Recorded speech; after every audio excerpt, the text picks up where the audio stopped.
तो यहाँ जो ये वीडियो है ये है डिप्रेशन के बारे में, अवसाद के बारे में। भगवान बुद्ध और डिप्रेशन। बहुत सारे लोगों की डिमांड आई कि आप भगवान बुद्ध और डिप्रेशन के बारे में बताएं, क्योंकि बहुत सारे लोग अवसाद से और डिप्रेशन से परेशान हैं। और उससे भी ज़्यादा जो बुरी बात है वो ये है कि लोगों ने डिप्रेशन दूर करने का, अवसाद दूर करने का और ये जो मन मरा हुआ होता है इसका व्यवसाय किया हुआ है और व्यापार किया हुआ है। लोग इस कदर व्यापार कर रहे हैं कि तरह तरह के, हजार तरह के उपाय बना बना के बेच रहे हैं। उनकी वीडियो चल रही हैं, उनके सेंटर चल रहे हैं जहां वो कहते हैं कि हम डिप्रेशन दूर करेंगे, और उसमें लोग जाते हैं मगर डिप्रेशन दूर नहीं होता। इस कारण से लोग जानने के लिए उत्सुक हैं कि भगवान बुद्ध के समय में डिप्रेशन कैसे दूर होता था और भगवान बुद्ध इसके लिए क्या करते थे। दरअसल हकीकत यह है कि भगवान बुद्ध डिप्रेशन के दूर करने के अब तक के सबसे बड़े डॉक्टर रहे हैं, सबसे बड़े चिकित्सक रहे हैं, क्योंकि उन्होंने तो सारा का सारा मन का विज्ञान ही, यानी कि जो नाम है और जो रूप है या जो सॉफ्टवेयर है जैसे काम करता है वही सीखा और वही लोगों को सिखाया। और उन्होंने अपने जैसे हजारों डॉक्टर भी मनोचिकित्सक पैदा किए जो पूरे जगह जगह घूमकर भारत में उस समय लोगों का उपचार करते थे। बहुत सारी कहानियां हैं जिसमें जैसे किसा गौतमी है। किसा गौतमी बिल्कुल मेंटली डिस्टर्ब हो गई थी, पागल हो गई थी, और बहुत ज्यादा जैसे पटाचारा है जिसका पूरा का पूरा परिवार, जिसका मायका, बच्चे, परिवार, माता पिता, भाई बहन एक ही दिन में समाप्त हो गए थे। ऐसी बहुत सारी कहानियां हैं जिनमें उन्होंने मानसिक रूप से विक्षिप्त लोगों को बिल्कुल डिस्ट्रॉय लोगों को ठीक किया और उनके जीवन को सफल किया। उससे पता चलता है कि उन्होंने, और उनकी जितनी भी धमपद में कहानियां हैं या जितनी भी जो रोचक बातें हैं वो सभी मनोविज्ञान से, और उन्होंने बहुत सारे लोगों का अवसाद और डिप्रेशन दूर किया। इसलिए ये जो मैं वीडियो आपको बना रहा हूं, ये वीडियो आप उनको भेजें जो डिप्रेशन से या अवसाद से परेशान हैं और जिनको बेचारों को ये भी नहीं पता कि उन्हें डिप्रेशन है या वो अवसाद में या बहुत ज्यादा उनका मन विक्षिप्त हो चुका है, डैमेज हो चुका है, खराब हो चुका है, उनको जरूर भेजें। 3 बातें होती हैं जो मन से पता चलता है कि हम कब डिप्रेशन में और कब अवसाद में जा रहे हैं। एक, हमारा मन कहता है कि हमें कोई चीज चाहिए और वो हमें ना मिले और वो हमारे मन में घिर जाए, उसकी एक फाइल बन जाए और वो बार बार रिपीट हो, बार बार उसकी पुनरावृत्ति हो, बार बार वो आए मन में कि हमको ये चाहिए। वो कुछ भी हो सकता है, चाहे कोई वस्तु है, चाहे वो कोई जगह है या कोई जमीन है, घूमना है, फिरना है, या मन में कोई आपने पैदा कर लिया है, मन के अंदर कोई चीज पैदा कर ली है, बेशक वो बाहर नहीं है मगर आपने मन में पैदा कर ली है। कोई खाना भी हो सकता है, कोई बातचीत भी हो सकती है, कोई फोटो भी हो सकता है, कोई रुपये, कोई पैसा, कोई धन, कोई काम वासना में, कोई नर, कोई नारी, कोई जो वात्सल्य है जिसमें तृष्णा होती है, कोई बच्चा, उसका प्यार दुलार, या कुछ करने की इच्छा जो, या कोई नाम या प्रसिद्धि, कुछ भी ऐसा हो सकता है जो आपको चाहिए और वो आपको नहीं मिल पा रहा है, या कम मिला और आपको ज्यादा चाहिए, या ज्यादा मिला तो और ज्यादा चाहिए, और उसका रिपीटिशन, उसकी पुनरावृत्ति आपके माइंड में होती गई, या उसकी उम्मीदगी, अगर उसकी उम्मीद है और उसकी फाइल बनी शुरू हो गई तो वो एक बहुत ज्यादा मन की स्पेस को, यानी कि जो आपका मन है, माइंड है, उसकी सारी एनर्जी को वो सक कर लेता है, खींच लेता है। दूसरा कारण है जब आपको नहीं चाहिए, यानी कि आपको कोई वस्तु है, कोई जगह है, कोई स्थान है, कोई भी कैसी चीज है जो मैंने अभी पहले बताई है, अगर वो उनको नहीं चाहिए, मान लो कोई व्यक्ति आपको अच्छा नहीं लगता, वो नहीं आना चाहिए, किसी का व्यवहार अच्छा नहीं लगता, वो नहीं आना चाहिए, कोई बच्चा अच्छा नहीं लगता, वो नहीं आना चाहिए, कोई दूर कहीं दफ्तर में कोई बैठा है वो अच्छा नहीं लगता, वो नहीं आना चाहिए, कोई खाना अच्छा नहीं लगता, या कोई जगह अच्छी नहीं लगती, या कोई एटमॉस्फेयर अच्छा नहीं लगता, या आपको कहीं कोई आपका कुछ ले जा रहा है वो अच्छा नहीं लगता, या आपका कुछ खो गया है वो अच्छा नहीं लगता, या आपको कहीं भय लग रहा है वो अच्छा नहीं लगता। यानी कोई भी मन में ऐसी स्थिति है जो आपको नहीं चाहिए और वो आपको मिलने की संभावना है, या वो आपको मिल रही है, या कम मिली है फिर ज्यादा मिलने वाली है, फिर और ज्यादा मिलने वाली है, या मिल रही है, ऐसी स्थिति में। और तीसरी स्थिति है जब कभी चाहिए कभी नहीं चाहिए, यानी कि कभी मन करे कि ये चाहिए और कभी मन करे ये नहीं चाहिए और वो इकट्ठा होता रहे, बड़ा होता रहे मन के अंदर। उस समय ये जो इसको जो चाहिए चाहिए इसको राग बोलते हैं, और जो नहीं चाहिए उसको द्वेष बोलते हैं, और जो कभी चाहिए कभी नहीं चाहिए उसको मोह और मूढ़ता बोलते हैं। मोह वो वाला शब्द नहीं है जो बच्चे से मोह होता है या माँ से मोह होता है या किसी खाने से मोह होता है। मोह पाली का अंदर है, मोह मूढ़ता इसको बोलते हैं, कभी चाहिए कभी नहीं चाहिए। तो तीन शब्द के तीन चीजों की वजह से हमें अवसाद आता है, डिप्रेशन आता है, हमारा मन मरना शुरू हो जाता है, हमारा जो मन है वो मृत्यु की तरफ जाना शुरू होता है। राग यानी चाहिए, द्वेष यानी कि नहीं चाहिए, और कभी चाहिए कभी नहीं चाहिए यानी मोह मूढ़ता की पोजीशन और स्थिति। जब ये स्थिति बढ़ जाती हैं और इसकी फाइलें ज्यादा बढ़ जाती हैं, इसका रिपीटेशन ज्यादा होता है, तो एक समय ऐसा आता है कि आपको आपकी सोच में, आपके मन में इसके अलावा कोई बात ही नहीं आती, और जब इसके अलावा कोई बात नहीं आती तब आपके सारे काम बंद हो जाते हैं, सारी फाइलें बंद हो जाती हैं, सारी चीजें खत्म हो जाती हैं। फिर यही फाइल खुलेगी, आपको या तो चाहिए चाहिए या नहीं चाहिए, या कभी चाहिए कभी नहीं चाहिए। इस स्थिति को जनरल भाषा में कहते हैं पागल हो गया, कहते हैं इसका दिमाग खराब हो गया, इसकी मेंटल स्थिति ठीक नहीं है, इसका मेंटल डिसऑर्डर हो गया, ये डिप्रेशन में चला गया, ये अवसाद में चला गया। जब सारी फाइलें वो बंद कर देता है और सारा स्पेस माइंड का और सारा स्पेस आपकी मेमोरी का यही फाइल घेर लेती है, और ये रिपीट होती है। ठीक ऐसे रिपीट होती है जैसे आपके कंप्यूटर में कोई वायरस डाल दे, और वायरस लगातार जितनी बार आप उसे डिलीट करेंगे उतनी बार वो और बढ़ जाता है। ऐसे वायरस कई आए हैं कि एक फाइल बनेगी, आप जैसे उसको डिलीट करेंगे, डिलीट का बटन दबाएंगे, वो 10 फाइल और तैयार कर देगा, 10 दबाएंगे तो वो 100 कर देगा, 100 दबाएंगे तो 1000 कर देगा, 10 टाइम्स मल्टीप्लाई होता रहता है, और वो सारे सिस्टम को अपने कब्जे में ले लेता है। ठीक ऐसे ही, क्योंकि सारा सिस्टम कंप्यूटर का माइंड का वही है, और माइंड के सिस्टम को देख के ही सॉफ्टवेयर बनाए जा रहे हैं, तो उसमें जो रिपीटेशन हो रहा है वो रिपीटेशन सारी एनर्जी सारी फाइल पे कब्जा कर लेता है, और कब्जा करने के बाद में वो आपकी हर फाइल को बंद कर देता है। अब आपको ना तो भूख लगेगी, आपको कितना ही स्वादिष्ट खाना आपके सामने रख दो, आपका मन उसमें आ जाए, वो फाइल ही नहीं खुलेगी खाने की, तो आपको खाना अच्छा नहीं लगेगा। आपके शरीर की एक्टिविटीज कम हो जाएंगी, क्योंकि जो एक्टिविटीज आपके शरीर में आपको हेल्दी बनाने की लगती हैं वो फाइलें बंद होनी शुरू हो जाएंगी, तो आपका शरीर कमजोर होना शुरू हो जाएगा, आप किसी काम में ध्यान नहीं देंगे, आपको कोई भी चीज अच्छी नहीं लगेगी, क्योंकि जो आप देख रहे हैं वो अंदर तक जा नहीं रहा है, सिर्फ आंखों तक है, वो मन में नहीं आ रहा है, मन में तो कब्जा हो रहा है किसी और चीज का, तो जो देख रहे हैं वो अच्छा नहीं लगेगा। कोई गाना सुनेंगे आप तो वो गाना अच्छा नहीं लगेगा, कोई पिक्चर देखेंगे तो वो पिक्चर अच्छी नहीं लगेगी, कुछ बहुत ज्यादा जो आपका स्वादिष्ट खाना जो आप हमेशा खाते हैं वो खाएंगे तो अच्छा नहीं लगेगा, अगर आप घूमने के शौकीन हैं घूमने जाएंगे तो वो भी अच्छा नहीं लगेगा, आप अगर कपड़े पहनने के शौकीन है, कपड़ा पहनना अच्छा लगता है तो वो भी आपकी फाइल नहीं खुलेगी। यानी धीरे धीरे करके वो आपकी सारी फाइलों पर कब्जा कर लेगा, और फिर वो आपकी डेथ की फाइल खोलता है, क्योंकि जितने भी डिप्रेशन है या जितनी भी नेगेटिव एनर्जी है उनका एक काम है कि आपकी डेथ की फाइल को, डेथ की फाइल ऑलमोस्ट जब पैदा होते हैं तभी बनती है और वो खुली रहती है, मगर वो एक्टिवेट नहीं हो पाती, या उसकी एक्टिवेट की स्पीड बहुत कम होती है, मगर वो उसकी एक्टिवेशन की स्पीड को बढ़ा देता है, और आपका शरीर डीके होता है अनंत। वो आपको बार बार उकसाता है, और वो ये कहता है कि आप अपनी डेथ की फाइल को तेजी से आगे बढ़ाओ, और वो आप वही काम करना शुरू कर देते हैं जो आपका माइंड आपको कहता है, कंट्रोल करता है कि आप इसको आगे बढ़ाएं, आप इसको आगे बढ़ाएं, आप इसको आगे बढ़ाएं, आप इसको आगे बढ़ाएं। और वो डेथ की फाइल ही खुली रहती है जो उस समय सबसे ज्यादा एनर्जी लेती है, और सबसे ज्यादा एनर्जी के साथ वो आगे बढ़ती है। इसलिए डिप्रेशन का जो शिकार व्यक्ति है उसको ये समझ में नहीं आता कि उसका मरने का मन क्यों कर रहा है, वो क्यों मरना चाहता है, उसको ये पता नहीं चल पाता कि ये उसकी मरने की इच्छा आई कैसे, क्योंकि ह्यूमन सॉफ्टवेयर के अंदर, ह्यूमन के अंदर मरने की इच्छा नहीं आती। एक 100 साल का 200 साल का व्यक्ति जो जीवित होगा, अगर आप उससे कहोगे कि बाबा क्या कष्ट है, अम्मा क्या कष्ट है, तो वो कहेंगे हाथ नहीं चलते, पैर नहीं चलते, आंखें खराब हो गई, सुनाई देता नहीं है, अरे हम तो चले जाएं यहाँ से, हमें तो दुनिया से उठ जाएं, हम तो मर जाएं तो ज्यादा अच्छा होगा। और जैसे ही आप उनसे कहोगे कल आपका मरने का दिन है, आप मरोगे, तो कहेंगे नहीं अभी हमें नहीं मरना, अभी तो हमें 100 साल जीना है। यानी डेथ की फाइल को ओवरकम करके आदमी हमेशा जीवित रहना चाहता है, और वो अपनी डेथ की फाइल को हमेशा बंद करके रखता है दबा के, नहीं मरना है, नहीं मरना है।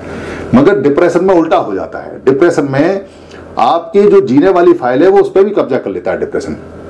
यानी वो जो चाहिए चाहिए चाहिए चाहिए जो राग है और जो द्वेष है और जो मोह मूढ़ता है, वो उस जो जीवन की फाइल है, लाइफ की फाइल है, जिसमें आप जीना चाहते हैं, और जिस फाइल में ये सारे डाटा होते हैं, कोड होते हैं कि हमको हमेशा जीना है, हमें मरना नहीं है, वो फाइल भी एक्टिवेट नहीं होती। इसलिए उस व्यक्ति को पता ही नहीं चलता कि उसके मरने की इच्छा कैसे उत्पन्न हो गई और जीने की इच्छा कैसे खत्म हो गई। इसका बहुत लोगों ने व्यापार बनाया हुआ है, सारी दुनिया में इसका व्यापार है, जबकि पता या किसी को नहीं है। बुद्ध के अलावा कोई नहीं जानता कि डिप्रेशन की फाइल कैसे बनती है, कैसे खत्म होती है, कैसे परमानेंट जाती है और कैसे आती है। सब लोग इसके सिम्टम्स पर काम करते हैं।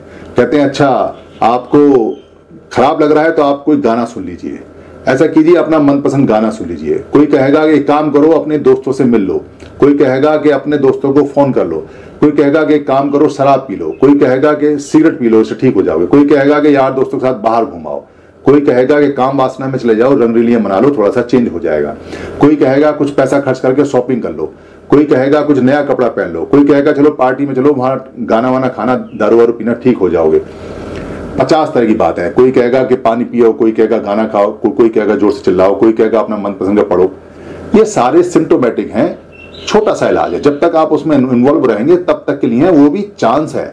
अगर डिप्रेशन की फाइल ज्यादा हावी होगी है, ज्यादा और स्पेस नहीं है, तो फिर आपका किसी पार्टी में मन नहीं लगेगा, वो आपकी सांसों को धीरे धीरे तोड़ेगा।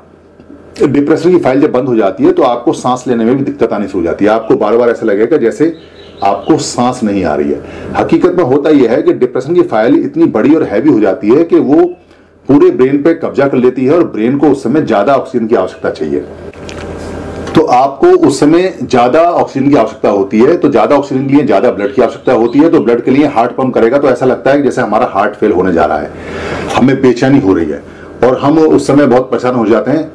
सांस नहीं टूटती क्योंकि सांस टूटने का मैकेनिज्म बॉडी के अंदर नहीं होता। डिप्रेशन के अंदर अपने आप सांस नहीं टूटेगी, मगर आपको परेशानी और बेचैनी होगी। आप लगातार पानी पिएंगे, पानी पिएंगे, पानी पिएंगे, बार बार आपका होठ सूख जाएगा, बार बार आपका मुंह सूख जाएगा, बार बार आपको ऐसा लगेगा जैसे आपकी बॉडी गर्म हो रही है, बार बार ऐसा लगेगा जैसे हाथ पैरों में दम नहीं है, क्योंकि सारी एनर्जी तो ब्रेन में जा रही है, सारी एनर्जी जो आपका प्रोसेसर है उसमें जा रही है। माइंड ने पूरा कब्जा किया हुआ है, ब्रेन को काम पे लगाया हुआ है और हाथ पैर ठंडे रहेंगे।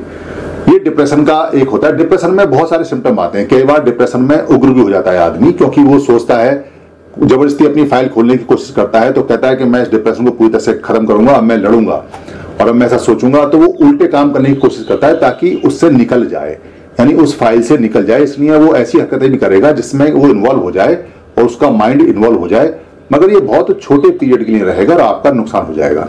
कई बार डिप्रेशन में आदमी अपने आप को क्षति भी पहुंचा लेता है। वो ज्यादा कहता है कि मेरे साथ ये क्या हो रहा है, मैं समझ नहीं पा रहा, तो अपने हाथ पैर भी कई बार तोड़ लेता है, कई बार नुकसान पहुंचा लेता है। डिप्रेशन में सबसे ज्यादा जो असर पड़ता है और पता चलता है, वो जो नाभि है, पेट की जो नवल है उसके बीच में और दोनों टांगों के बीच में जो पेट होता है, उस पेट पे आपको उसकी फीलिंग्स आती है, वेदनाएं आती हैं, संवेदनाएं आती हैं, उसकी तरंगें आती हैं, उसकी वेव्स आती हैं। वहां ऐसा लगता है कि पेट में कुछ ऐंठा मरोड़ा सा, कुछ टुस्ट सा हो रहा है और वो टुस्ट से पता चलता है कि आपका डिप्रेशन किस क्वालिटी का, कितना बड़ा और कैसा है।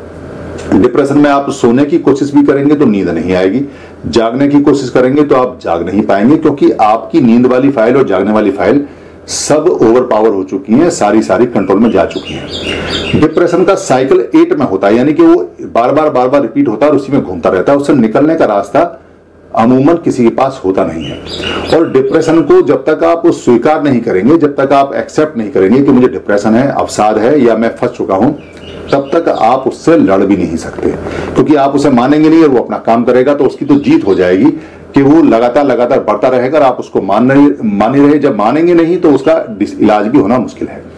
तो बहुत सारे आप लोगों से पूछेंगे, लोगों को जितनी ज्यादा समझ होती है उतनी वो बता देते हैं। डिप्रेशन की दवाई और गोली भी है। दवाई गोली क्या है? दवाई गोली खा के वो आपके जो सोचने की जो प्रक्रिया है उसको नशे में डाल देते हैं और वहां वो शिथिल हो जाती है, कमजोर हो जाती है सोचने की प्रक्रिया। उससे रिलैक्स मिलता है, आराम मिलता है, तो आप 24 घंटे नींद सी में रहेंगे, आप अलर्ट नहीं रहेंगे। ये डिप्रेशन की दवाइयां होती हैं जो आपको आपके सॉफ्टवेयर की स्पीड को कम कर देती हैं, आपके सोचने की जो स्पीड है उसको कम कर देती हैं और आपको रिलैक्स देती हैं, आपकी मसल्स को रिलैक्स देती हैं, आपको नींद देती हैं। उसमें थोड़ा सा आराम मिलता है, मगर वो बहुत ज्यादा दवाइयां खाते रहेंगे, बहुत ज्यादा दवाई खाते रहेंगे, नशे में रहेंगे, डिप्रेशन दूर नहीं होगा। तो डिप्रेशन के लिए जितने भी मोटिवेशनल स्पीकर हैं या जितने भी लोग बताते हैं या जितने बताते हैं वो सब सिम्टोमेटिक हैं, सब अपना दुकान चलाते हैं। किसी के पास परमानेंट इलाज इसका नहीं है सिवाय बुद्ध को छोड़कर। अब बुद्ध को छोड़कर कैसे है? क्योंकि अगर आपको ये पता चल गया, सबसे पहले तो आपको आइडेंटिफाई होना चाहिए कि आपको डिप्रेशन का साइकिल आ गया है। डिप्रेशन का साइकिल अमूमन आदमी सोचता है कि अरे मुझे भूख नहीं लग रही है तो डॉक्टर को दिखाएगा, कोई कारण होगा। अरे मुझे नींद नहीं आ रही है तो कोई कारण होगा। अरे मेरा किसी का कोई काम करने का मन नहीं कर रहा तो कोई कारण होगा। वो ऐसे कारणों में जाते हैं, डिप्रेशन के डॉक्टर के पास नहीं जाते जो अच्छी तरह से उसको देख ले। जब आपको ये एनालिसिस हो जाए या आपको स्वयं अगर ये पता चल जाए कि आपके साथ जो हो रहा है बाकी सब फिट है, सिर्फ डिप्रेशन है, आपका मन फंस चुका है, तो आपको विपस्सना जाना होगा। विपस्सना वो टेक्निक है जो डिप्रेशन को जड़ से खत्म कर देती है। और आप डिप्रेशन को जैसे आते हुए अगर जानकार हैं, समझदार हैं, देख सकते हैं, तो डिप्रेशन भी जाते हुए दिखाई देता है। डिप्रेशन धीरे धीरे धीरे धीरे करके किसी का चौथे दिन, किसी का 5वें दिन, किसी का 6ठे दिन, किसी का 7वें दिन और 10वें दिन तक तो सबका डिप्रेशन दूर हो ही जाता है, अगर वहां जैसे बताते हैं उस टेक्निक के हिसाब से आप विपस्सना करते हैं, साधना करते हैं। बुद्ध ने जो रिपीटिशन ऑफ फाइल है, उस रिपीटिशन ऑफ फाइल को बिल्कुल नहीं छेड़ा, उन्होंने उसको बिल्कुल शांत कर दिया और विपस्सना साधना के थ्रू एक दूसरे काम में लगाया, जिस दूसरे काम में रिपीटिशन नहीं होता बल्कि रिमूवल ऑफ फाइल्स होता है। यानी जो फाइल बनी है वो डायरेक्ट रिमूव होनी शुरू हो जाती है, उनको स्टॉप नहीं करते, ना ही उसमें एनर्जी लगाते, उनको उस विपस्सना की टेक्निक से वो डिलीट होनी शुरू हो जाती है। और वो फाइल जैसे जैसे जैसे जैसे डिलीट होती है, ठीक ऐसे होती है जैसे किसी फोल्डर के अंदर 1000 फाइल हैं। तो जैसे जैसे विपस्सना करते जाते हैं और जितनी अच्छी विपस्सना करते जाते हैं, अच्छी से मतलब है कि जो इंस्ट्रक्शंस दी गई हैं उनको फॉलो करते जाते हैं। आप इंस्ट्रक्शंस फॉलो कीजिए 100%, तो आपकी विपस्सना साधना बढ़िया होगी, तो फाइलें रिमूवल और डिलीट होती हैं परमानेंट, वो बहुत तेजी से हो जाती हैं। और एक समय आता है कि जब उनकी स्पीड बहुत बढ़ जाती है और वो सारी फोल्डर ही गायब हो जाता है उसका, तो आप पॉजिटिव एनर्जी में आ जाते हैं। इस बात को आपको यकीन करना पड़ेगा, क्योंकि डिप्रेशन का साइकिल मेरे ऊपर आया था, और जब डिप्रेशन का साइकिल मेरे ऊपर आया था तो मैंने उस साइकिल को आते हुए देखा, बड़ा खतरनाक होता है। डेथ की फाइल खोल दी उसने, मेरे चेहरे का रंग बिगाड़ दिया, मेरा उसने वेट खत्म कर दिया। 2-3 चीजें आपस में मिल गई, एक राग वाली और एक द्वेष वाली और एक मोह मूर्ता वाली, उन सबने मिलकर अटैक किया, सारा माइंड मेरा कब्जे में कर लिया। एक एक स्थिति मैंने देखी, एक एक चीज मैंने देखी। फिर मैंने टीचर से कहा कि मुझे विपस्सना का सीट चाहिए, क्योंकि मैं पहले से विपस्सना करने वाला हूं, तो मैं जानता था कि ये अनलॉक वहीं होगा और वहीं डिलीट होगा और वहीं रिमूव होगा। दवाइयों से तो ये होता नहीं, क्योंकि ये साइकोसोमेटिक है, इसकी कोई दवाई नहीं होती। ये आता भी बिना दवाई के है और जाता भी बिना दवाई के है। डिप्रेशन कभी भी किसी चीज के खाने से या पीने से या शरीर खराब करने से नहीं आता, मन से आता है। मन में जो सिचुएशन पैदा होती है उनसे आता है, तो जाएगा भी मन से ही, दवाई से नहीं जा सकता। क्योंकि किसी खराब खाने से आया नहीं, किसी दवाई खाने से आया नहीं, तो आया कैसे? मन से आया है, तो जाएगा कैसे? मन से ही जाएगा। यानी उसको आते जाते आप महसूस तो कर सकते हो, मगर वो कहीं हवा में दिखाई नहीं देता। तो मैंने उसको जाते हुए देखा। 7वें दिन तक 90% डिप्रेशन मेरा खत्म हो गया, और जब मैं वहां से आया तो ऑलमोस्ट बिल्कुल ठीक था। फिर मेरी हेल्थ ठीक हो गई। ये मैं आपको जो 2 फोटो दिखा रहा हूं, आप देखिए कि ये मेरे डिप्रेशन के समय के फोटो हैं, जब मैं डिप्रेशन में था। और अब मैं आपके सामने बैठ के आपको मोटिवेट कर रहा हूं और डिप्रेशन के बारे में बता रहा हूं। मेरे घर में 17 डॉक्टर हैं और बहुत अच्छे डॉक्टर हैं, इतने काबिल डॉक्टर हैं, प्रोफेसर भी हैं, और उन सबसे मेरी बात होती है, क्योंकि हम डॉक्टर का उनका पेशा है, मगर मेरे साथ पेशा नहीं है, मैं तो उनका भाई हूं। तो हम क्लियर बात करते हैं, तो कहते हैं कि डिप्रेशन का कोई इलाज और कोई दवाई दुनिया में है ही नहीं। सिम्टोमेटिक दवाई है, सिम्टोमेटिक इलाज करते हैं। जो भगवान बुद्ध ने डिप्रेशन का इलाज दिया, उससे बेहतर कोई इलाज नहीं है। लोग उस इलाज को अपने नाम से कहीं बेचें, अलग बात है, मगर जो उन्होंने दिया विपस्सना में वही है। एक बात हमेशा ध्यान रखिए, भगवान बुद्ध यानी जो बुद्ध होते हैं, जो बुद्ध बनते हैं, जो बोधि प्राप्त करते हैं, उनके पास में ताकत आती है। वो अपनी डेथ की फाइल को होल्ड कर लेते हैं, यानी कि इच्छा मृत्यु में आ जाते हैं। बुद्ध हमेशा इच्छा मृत्युधारी होते हैं, यानी उनकी विश होती है डेथ पर, डेथ उनके कंट्रोल में होती है। जब वो चाहेंगे तब उन्हें डेथ होगी, तब उनका शरीर बंद होगा, तब उनका सॉफ्टवेयर बंद होगा। जब तक वो नहीं चाहेंगे, चाहे शरीर कितना डैमेज हो जाए, उनका हार्डवेयर, चाहे उनका जो पूरा आंखें खराब हो जाए या नाक खराब हो जाए, शरीर कुछ भी खराब हो जाए, मगर डेथ उनकी तब होगी जब वो चाहेंगे। ये जो बोधि प्राप्त करते हैं, और अर्थ में भी ये बात काफी हद तक आ जाती है, बुद्ध में तो होती है।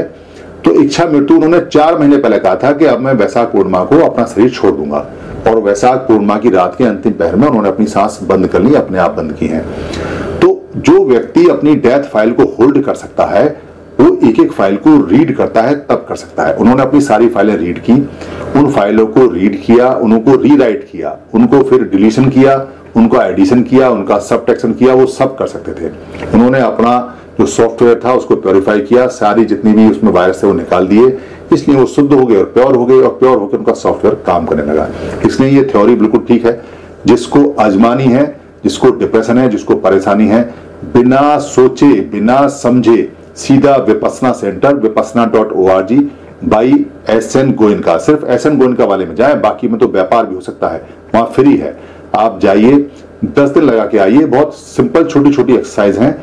आपका डिप्रेशन अगर ना चला जाए, अगर आपने ठीक किया है, तो आप ये मान लेना कि आपने जीवन में वो विद्या जो हजारों लोगों ने चेक की और हजारों लोगों ने की है, वो आप ढंग से आजमा नहीं पाए, क्योंकि विद्या पूरी पूरी 100% गारंटेड है। अगर आपका मानसिक रोग है तो वो जाएगा ही जाएगा, जाएगा ही जाएगा, जाएगा ही जाएगा।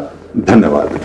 आप सभी से ये निवेदन है कि अगर आपको ये वीडियो अच्छी लगती है या बाकी वीडियो अच्छी लगी हैं और आपको लगता है कि धम्म की वीडियो किसी को और मिलनी चाहिए या किसी को गिफ्ट में भेजनी चाहिए या किसी भाषा में कन्वर्ट करके आगे बढ़ानी चाहिए या प्रिंट में किताब में छापनी चाहिए या इसकी जो ऑडियो है उसे निकाल के भेजना चाहिए या इसका किसी पार्ट को इस्तेमाल करना चाहिए, तो आपको लिबर्टी है, आपको छूट है। ये सभी कॉपीराइट फ्री हैं। आप अपने फेसबुक पे, अपने पेज पे, अपने ट्विटर पे या अपने हैंडल पे या लिंक को कहीं भी शेयर कर सकते हैं, कहीं भी चला सकते हैं। आप यूट्यूब पे भी चला सकते हैं, अपने नाम से चला सकते हैं। इसके लिए इजाजत लेने की या परमिशन लेने की बिल्कुल भी जरूरत नहीं है। आप इसको अपना मान के चलाएं, क्योंकि धम्म सबका है। हम जो बताते हैं वो भगवान बुद्ध का है या महापुरुषों का है, उन्हीं की बात को सरल भाषा में बताते हैं। हमारा सिर्फ इतना राइट है इस पे कि हम इसको लोड कर देते हैं, बाकी सारी ये पूंजी आपकी है। धन्यवाद।